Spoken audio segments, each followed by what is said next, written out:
¿Quién mató a Cock Robin? Yo, dijo Sparrow, con mi arco y mi flecha. Yo maté a Cock Robin.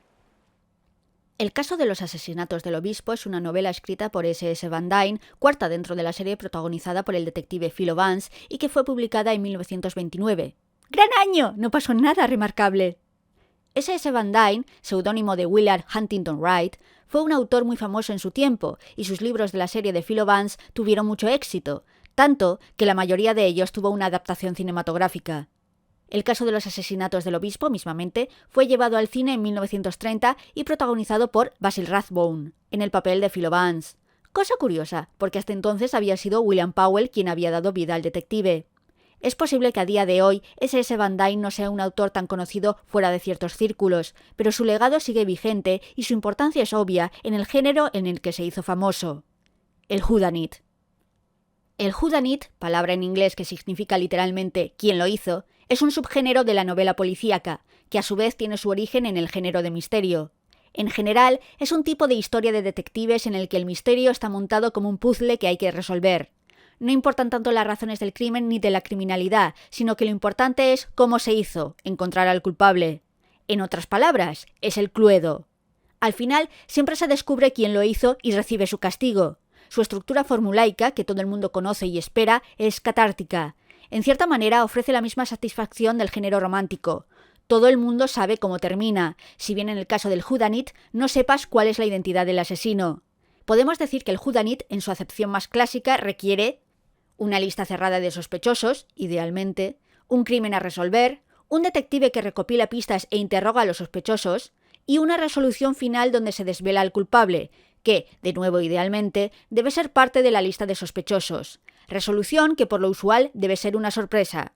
A veces el culpable es la sorpresa, otras veces es el modo de llevar a cabo el crimen la sorpresa, pero por lo general es el criminal cuya identidad hay que conocer. El término whodunit fue acuñado por Donald Gordon, que era un crítico literario del News of Books en 1930, es decir, un año después de la publicación del caso de los asesinatos del obispo. Pero el origen del género es antiguo, más antiguo de lo que pareciera.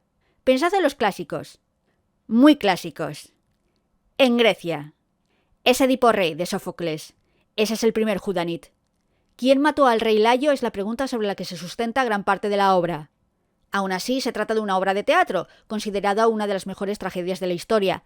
Puede que sea el antecedente más antiguo del whodunit, pero nadie lo considera como tal realmente. En literatura propiamente dicha, el primer whodunit vendría de Oriente Medio y sería Las Tres Manzanas. Uno de los relatos parte de Las Mil y Una Noches. También tenemos antecedentes o al menos historias de detectives en China con los casos del juez Di, un personaje real del siglo VII que se convirtió en literario al escribirse estos misterios en el siglo XVIII.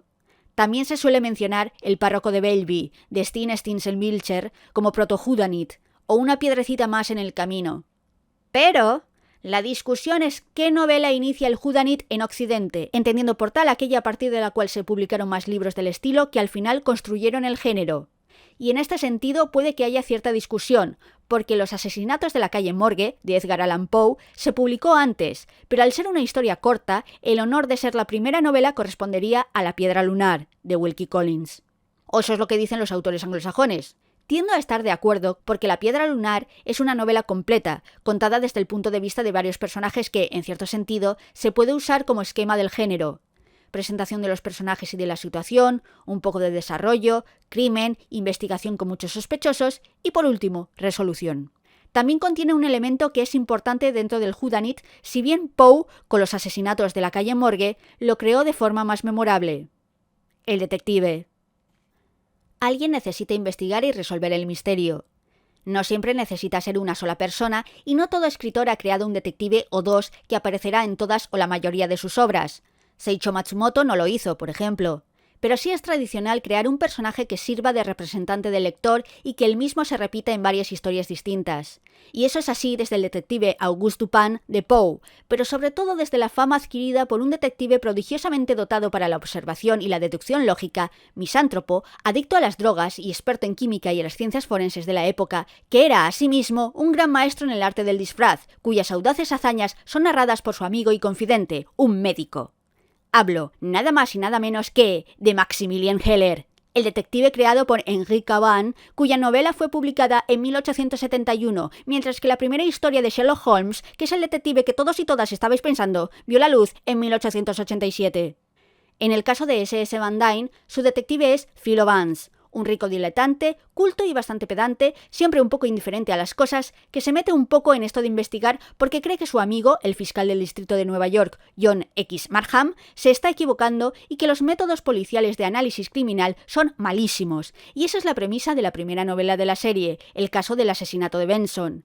En el caso de los asesinatos del obispo, Philo Vance está más mesurado, sigue siendo pedante y flemático, pero no es tan desdeñoso e insultante con el trabajo de la fiscalía y la policía.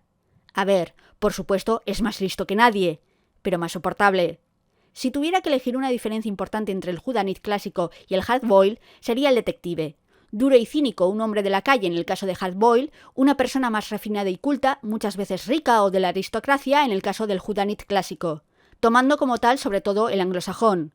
Porque hubo una época en la que hubo más competición entre autores franceses y anglosajones, con escritores como Émile Gaboriau, Fortune de Boscová, Gaston Leroux o Maurice Leblanc por parte de los galos, pero llegó un punto en el que ganaron los anglosajones y crearon hegemonía.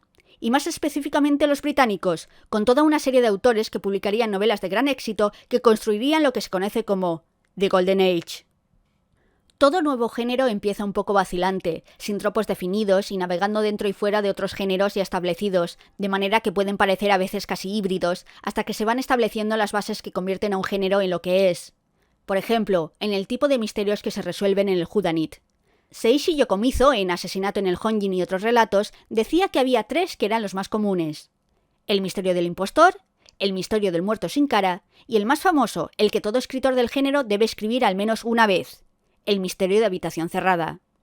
Esos misterios y sus variantes llevan repitiéndose y recreándose desde que el whodunit es whodunit. Es como un juego. Todos sabemos cómo funciona y cuáles son los trucos, pero cada autor trata de crear un puzzle que consiga engañar al lector el tiempo suficiente, a veces de forma que el lector considera tramposa. Siempre me parece curioso cuando alguien se acerca al whodunit por primera vez, lee algún libro del género y se queja de que el autor o autora ha hecho trampas. No porque esté en desacuerdo, sino porque... ¿cómo lo sabe? ¿Quién os ha dicho que el autor debe daros todas las pistas, que el detective debe haceros partícipes de sus deducciones o que no puede aparecer un nuevo personaje a 20 páginas del final que será el verdadero culpable? Bueno, entre otros, os lo ha dicho S.S. Van Dyne. Van Dyne, además de escritor, era fan, conocedor y crítico de novelas detectivescas, y redactó una lista de 20 reglas para escribir esta clase de historias, entre las cuales se encuentran: el lector ha de tener iguales oportunidades que el detective para resolver el misterio, todas las pistas deben ser completamente mostradas y descritas. El culpable debe ser una persona que ha formado parte más o menos importante de la historia, esto es, una persona con la que el lector está familiarizado y en la que se encuentra un interés. O la última, que reza: para darle a mi credo unas puntualizaciones finales, incluyo una lista de algunos trucos en los que ningún escritor de historias policíacas que se precie se permitirá caer. Han sido empleados y resultan familiares a todos los verdaderos amantes de la literatura criminal. Usarlos es una confesión de ineptitud y falta de originalidad por parte del autor. A. Determinar la identidad del culpable comparando la colilla dejada en el lugar del crimen con la marca fumada por un sospechoso. B. La falsa sesión espiritista para asustar al culpable y forzar su confesión. C. Falsas huellas dactilares. D. La coartada de la figura simulada. E. El perro que no ladra y con ello revela el hecho de que el asesino es familiar. F. La acusación final contra un gemelo o un pariente que se parece exactamente a la persona sospechosa, pero inocente. G. La jeringa hipodérmica con droga somnífera. H. El crimen en una habitación cerrada por dentro. I. El test de asociación de palabras para descubrir el culpable. Y J. La carta en clave que es desentrañada por el detective. Lo que dice de esta última es cierto. He visto varias de ellas utilizadas. De hecho, el crimen en una habitación cerrada por dentro es el cliché de los clichés. Como he dicho, es un tropo en sí mismo. Por supuesto, no todos los escritores han seguido estas reglas. Algunos incluso las han roto conscientemente. Pero indica que al tiempo de que S.S. Van Dyne las escribiera, ya existía un género del whodunit asentado. La Era Dorada, que podemos fijar en el periodo de entreguerras, si bien se refiere más a un estilo que alcanzó el éxito en esos años, aunque continuara más tarde, con lo que se convertirían en los autores más reconocidos del género. S.S. Van Dyne mismo, acompañado de otros autores estadounidenses como Ellery Queen, John Dickinson Carr o Elizabeth Daly, mientras que entre los británicos destacaban Chesterton, Josephine Tey o Edmund Crispin, y sobre todo sobresalían 4 escritoras, las llamadas las reinas del crimen. Dorothy L. Sayers, creadora del detective Lord Peter Wimsey y que fue a Oxford junto con Vera Brittain, que la nombra en Testamento de Juventud. Marjorie Allingham, creadora del detective Albert Campion. Nayo Marsh, creadora de Roderick Alleyn y gran amante del teatro y de Shakespeare, que extendió su amor por el autor en su Nueva Zelanda natal. Y la más famosa de todas ellas, la emperatriz del crimen, Agatha Christie. Agatha Christie, la autora que a todo el mundo le viene a la cabeza cuando se habla de libros de misterio, ¿quién lo hizo? Su carrera fue longeva, 56 años publicando, y en la mayor parte de la misma mantuvo una gran popularidad y éxito de ventas. De hecho, es la autora más vendida de la historia desde que medimos estas cosas. Nota curiosa, también escribió literatura romántica bajo el seudónimo de Mary Westmacott. La cuestión con Agatha Christie es que ella parece el modelo del whodunit, el espejo donde mirarse, pero en realidad es que escribió todos los clichés del género, lo renovó más o menos, y al hacerlo, su versión de los mismos se convirtió en el nuevo cliché. Su versión de los tropos de siempre se convirtió en la versión, la más famosa y la más copiada a su vez. Es como La cosa de John Carpenter. Originariamente un libro de John W. Campbell, fue adaptado por primera vez en 1951, pero si alguien os dice La cosa, ¿a que lo que os viene a la cabeza es la película de 1982? Pues lo mismo con conceptos del whodunit y Agatha Christie. Lo usual cuando lees un quién lo hizo clásico, sobre todo cuando pertenece a los principios del género, es pensar «esto lo he visto antes». Y la mayor parte de las veces significa que lo has leído en una novela de Agatha Christie. La trama del caso de los asesinatos del obispo va tal que así. John X. Markham, fiscal del distrito de Nueva York, se pone en contacto con su amigo, el detective diletante Philo Vance, para que investigue un crimen. Un joven ha sido asesinado, de un flechazo en el corazón. Eso no sería suficiente para interesar a Philo, pero el hombre se llamaba John Cochrane Robin, en otras palabras, Cock Robin, y el principal sospechoso de su muerte es un tal Sperling, que en alemán significa gorrión. Es decir, el asesinato parece seguir de una forma macabra la rima infantil dentro de las melodías de Mama Oka, y poco a poco van muriendo más personas siguiendo las letras de esas canciones de cuna. ¿Os suena? Sí, sí que os suena.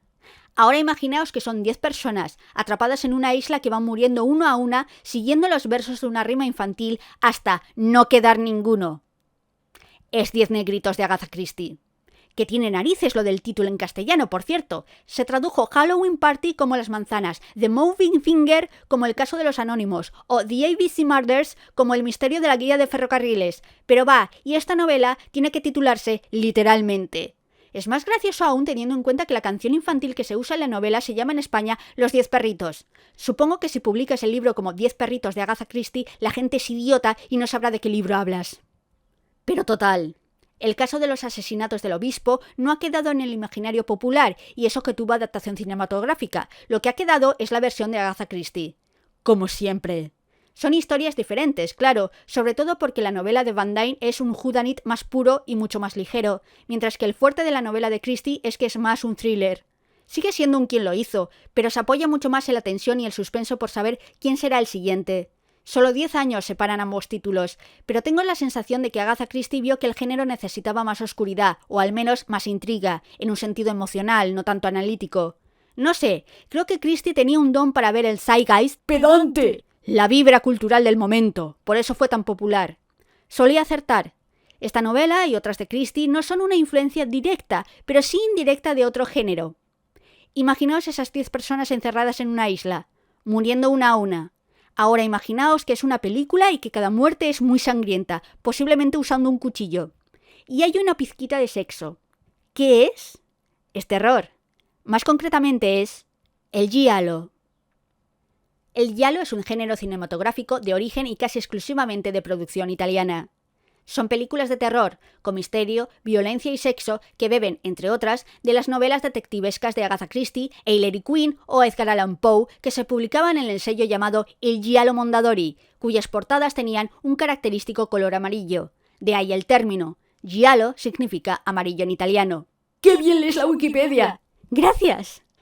La intriga es un elemento importante en el giallo. Por lo usual, averiguar la verdadera identidad del asesino es parte de la historia, algo que le viene de los whodunit. No es que sean iguales. A ver, seamos sinceras, nadie ve un giallo porque le interese el giro final ni vaya recogiendo las pistas que se dan, usualmente de aquella manera, para poder averiguarlo. Un giallo se ve por el terror, la sangre y, ¿por qué no?, las tetas. La carnaza, vamos. Que hay películas de este género mejores y peores, y las buenas tienen cualidades por sí mismas, pero no nos engañemos, en la época se iba a lo que se iba, bien con ánimo subversivo, bien simplemente porque el sexo vendía. Posiblemente el director de giallo más famoso y reconocido sea Dario Argento, y una de sus películas más populares dentro del género es Suspiria.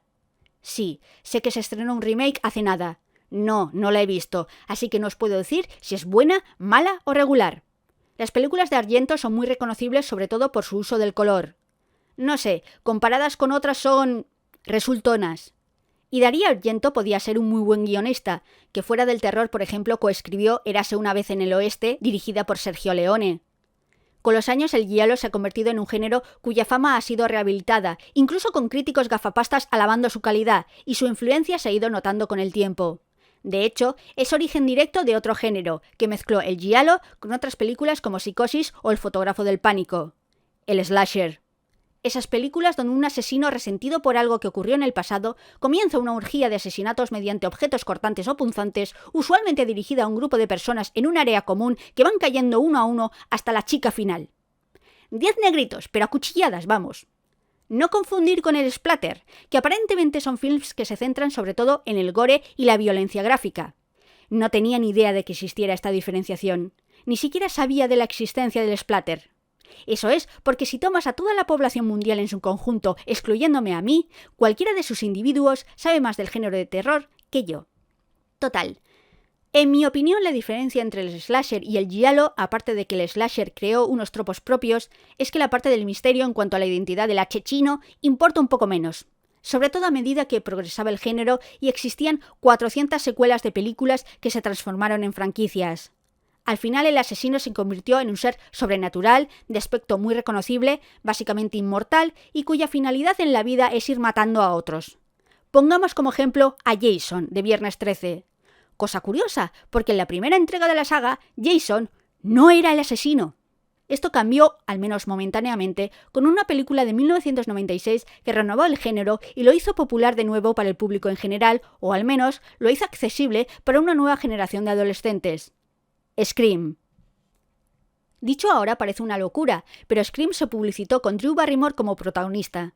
La actriz hizo la promoción y estuvo en las entrevistas de prensa. Todo el que haya visto la película sabe por qué eso resulta cuanto menos sorprendente. Era una maniobra publicitaria, muy en consonancia con una de las películas que fue influencia directa del género, Psicosis. Ese film con Janet Leigh como protagonista. Imaginaos la cara de la gente en 1960 cuando llegaron al minuto 48. Scream es una obra hecha por personas amantes y conocedoras del género. El director fue Wes Craven, famoso director de Pesadilla en Elm Street, pero también de otras películas de terror como Las colinas tienen ojos, La última casa a la izquierda o Música del corazón.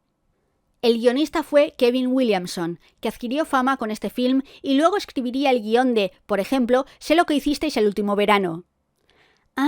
Los 90, esa época en la que actrices procedentes de Cinco en Familia se convirtieron en reinas del terror.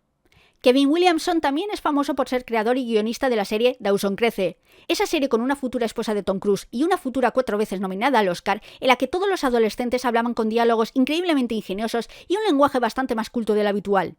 Un adolescente puede ser culto y bien hablado, por supuesto, pero no todos al mismo tiempo en ese pueblo.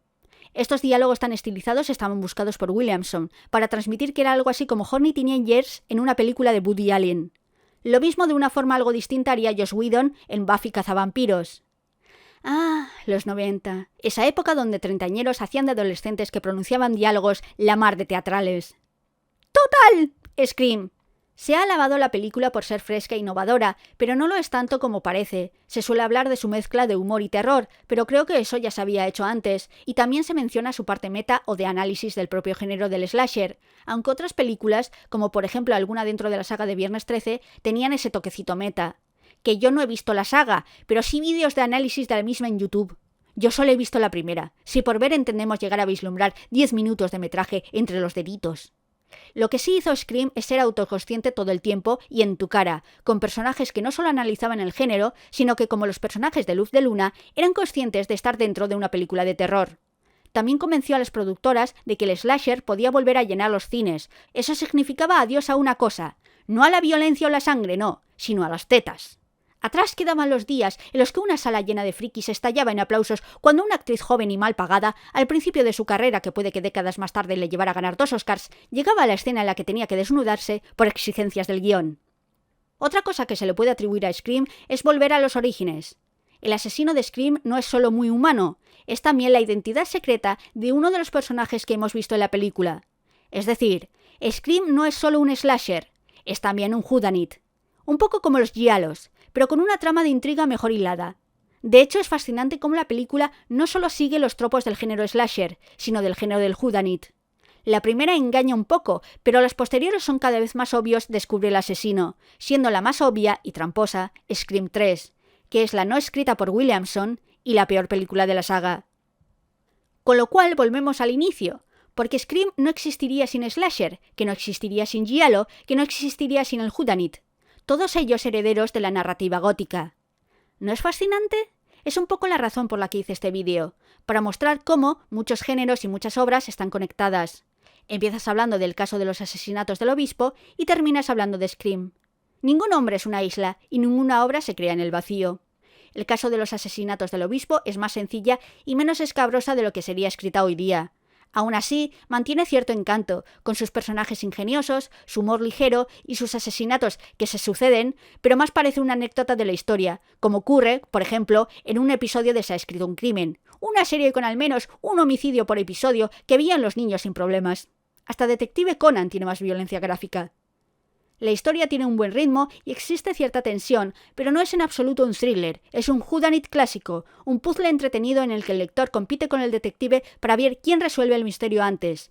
El típico juego con múltiples sospechosos y pistas falsas que, aun teniendo varios momentos tramposos, pueden no engañarte del todo y son muchísimo menos que los que utilizaría cierta autora que hemos nombrado antes. Que aún así la de Agatha Christie seguirá siendo la versión más famosa, pero es necesario de vez en cuando recordar a autores como S.S. Van Dyne porque contribuyeron grandemente al desarrollo de este género tan sencillo y a la vez tan difícil de escribir bien como es el whodunit. Espacio y materia, ese es el territorio especulativo de los matemáticos. Eddington concibe la materia como una característica del espacio, mientras que Whale concibe el espacio como una característica de la materia. Para él, un espacio vacío es la nada. Así el noumeno y el fenómeno de Kant resultan intercambiables e incluso filosóficamente pierden todo significado. Pero cuando llegamos a los conceptos matemáticos de espacio finito, todas las leyes racionales dejan de tener validez. El concepto de Sitter, en cuanto a la forma del espacio, es globular o esférica. Para Einstein es cilíndrica, y la materia se aproxima al cero en la periferia. El espacio de Whale, basado en la mecánica de Mach, tiene una forma de diábolo. Ahora bien, ¿qué pasa con la naturaleza, con el mundo en el que vivimos, con la existencia humana, cuando lo comparamos con tales nociones? Eddington sugiere la conclusión de que no hay leyes naturales. Concretamente, esa naturaleza no responde a la ley racional. ¡Ay, pobre Schopenhauer! Y Bertrand Russell resume los inevitables resultados de la física moderna, sugiriendo que la materia tiene que ser interpretada simplemente como un grupo de hechos y esa materia no necesita existir en sí misma. ¿Ves a dónde nos lleva todo esto? Si el mundo es no causativo y no existente, ¿qué es la simple vida humana? ¿O la vida de una nación? ¿O la misma existencia?